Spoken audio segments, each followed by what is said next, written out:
Hello guys, my name's Theo Goff, host of the Conquering Dyslexia podcast, and today I'm doing an episode on the most important thing to learn, most important realization in your dyslexic journey. Now this is if you're a parent of someone with a dyslexic kid, or if you're dyslexic yourself, the most important realization you need to make in order to go on this dyslexia journey, to overcome your dyslexia, to conquer your dyslexia. I feel it's a really valuable reminder we need to have and that we can make. So the big question is this: how can dyslexics like us create a place, a community, a tribe where people at any stage of life can come and solve any challenge, amplify their strengths, and ultimately help them become who they were meant to be, or in other words, conquer their dyslexia? That is the question, and this show is the answer. My name's Theo Goff, and welcome to the Conquering Dyslexia podcast. Hello guys, I hope we're doing alright. I'm currently in Thailand right now doing a video. I'm outside in this little coffee garden. It's midday, it's extremely hot. I have got, I rid of my bike about an hour and a half yesterday in the midday, so I got like a good old tan/burn on me. So this is fun. I've done some videos earlier of me doing some videos for some funnels I'm making, websites I'm doing out here, and I really wanted to get it done, and it's really hot out here and sweaty. But guys, I want to make this video for you because I've got a very important message.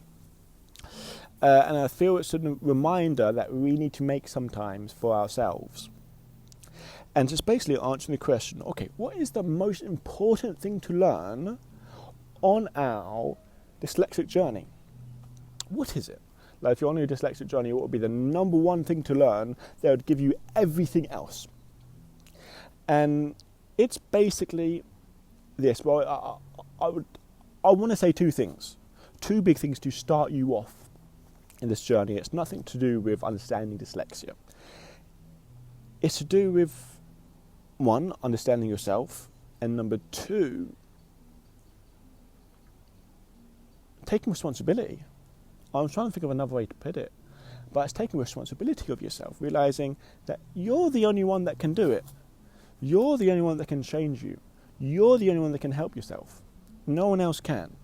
Of course, you can get help, but this is a saying that I took. That basically a lesson that I learned. It took me my whole education to learn this lesson. Is that it's not what you have that matters; it's what you do with what you have that matters.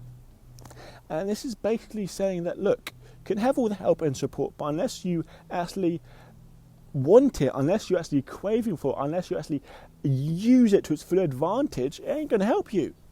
Because I improved way much more when I had little help compared to when I had loads of help. Why? Because I used more of it. I used more of what I had. And we've got to take responsibility for that fact, responsibility for ourselves, responsibility for where things are going. And it's not our circumstances in our life that define us. It's our decisions. It's what we decide to focus on and what we decide to want. Because we've got to take responsibility of our life, of the quality of life, of our quality of our dyslexia, of how bad our reading and our writing is. We can't blame it on our dyslexia. Yes, we can learn that it won't be like everyone else's, but we can't let that stop us. We've got to take responsibility for the fact that and find a workaround and make as little excuses as humanly possible. Now, I know it's easier said than done. I know sometimes I've used it as excuses, being funny, or sometimes I can get really upset about it, really upset about why things are hard or that things are unfair. But that's a journey. That's a journey, and the biggest thing you've got to catch yourself. The biggest thing you've got to catch yourself thinking, yes, this is very hard. This is very hard to take responsibility over this. It's very hard to not make excuses. It's so much easier to blame, guys. It's so much easier to blame and say it's other people's fault, it's my dyslexia, it's not me. Say I can't do it. I know it's so much more easier, but we've got to realise that, look, in order for things to change, you would take responsibility of it. And it's with our dyslexia, okay, what do you want? Do you want to overcome it? Do you want to conquer it? Do you want to overcome all the challenges that it faces you? Then take responsibility and realise that you can do it, no one else can do it, and focus on where you want to go. because one of the biggest things I get when I'm coaching people and I'm chatting to people is that they're talking about themselves. Go, okay, like what you're facing right now. I mean, what struggles you're facing? Where do you want to go? And they always say what they don't want. If I say, what do you want? They always say what they don't want. They always say what's hard, what's struggling. But go, okay, this is what it is now. What do you want it to be? And it's quite hard for them to articulate that. And so basically what helped me improve my confidence or my English ability or this or that is to know where I want it to be, the target that I want, the confidence, how I want to feel, how I want to act, how I want to look. And I know the target, what I'm after. And then when I go into those situations, I say, okay, am I further from the target or more? Am I further from the target or closer? I go, where am I now? Am I further or closer? Am I further away or closer towards the target? Okay, if I'm further away, what things do I need to do in order for me to be closer to the target about exactly what I want to be? And every day you've got to make a progress. It's a discipline of seeing where you are, where you want to be, and keep on doing that over and over and over again. And you've got to have hunger, you've got to have drive, you've got to have strong reasons why you know what you're doing this. And oftentimes we can have beliefs about, oh, I can't learn this, oh, I can't learn that. And you've got to work on yourself. And that leads me to the second thing. So the first thing is responsibility, about you can improve it, focus on what you want, not what you don't want, and keep on going towards the target. The second thing is about you understanding yourself. And I say in my book, in my new book that I'm creating, Conquering Dyslexia, that version 0.2.0, and I taught this a couple of times, and I coach this with people. It's the Dyslexic Blueprint. And it's basically sort of making you understand there's two worlds of dyslexia, two worlds you've got to master. The outer world and the inner world. Now the inner world is so much more valuable than the outer world. The inner world is where so much more conflict happens than the outer world. The outer world is more like your dyslexic abilities you're born with. You're reading, you're writing, you're getting the work done on time, being organised, you're making people happy, being on time, being efficient. That's the outer world. The inner world is the beliefs you have of yourself. The inner world is what you believe you can and what you believe you can't do. And you have to realise there's two worlds we're dealing with here. And also another way I can describe it is that the things that developed over time, which is your beliefs, which is your values, what you think you can and can't do, and the things that's always been there, like with your dyslexia, your reading and writing, that's always been there. So you've got to understand both worlds. And we've got to understand, I can go into this a lot, sorry guys, this is a bit too much to take it in one little episode, but we've got to go into really realising in our inner world, inner beliefs, inner values, the strengths and weaknesses that happened. The weaknesses is like, okay, like weaknesses in the world, I don't believe in myself, I don't think I'm confident enough, I'm not good at this, I'm not good at that. These are beliefs. And then we also have there's strong strengths about this, like resilience, like hard work. These are things that's created over time.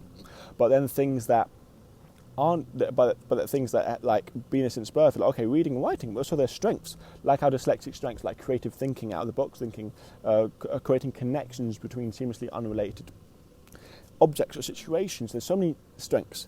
But guys, I'm giving a bad example of this. It's about understanding there's two worlds, the inner world and the outer world. And we've got to master the inner world as well as mastering the outer world. And it's so valuable. I call that the yin and yang of dyslexia.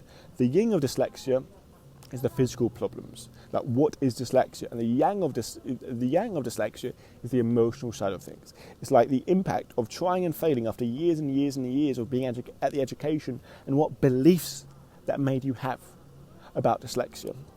And it's about using that. Okay, guys? And that's kind of like the most important way to start. You have to start there.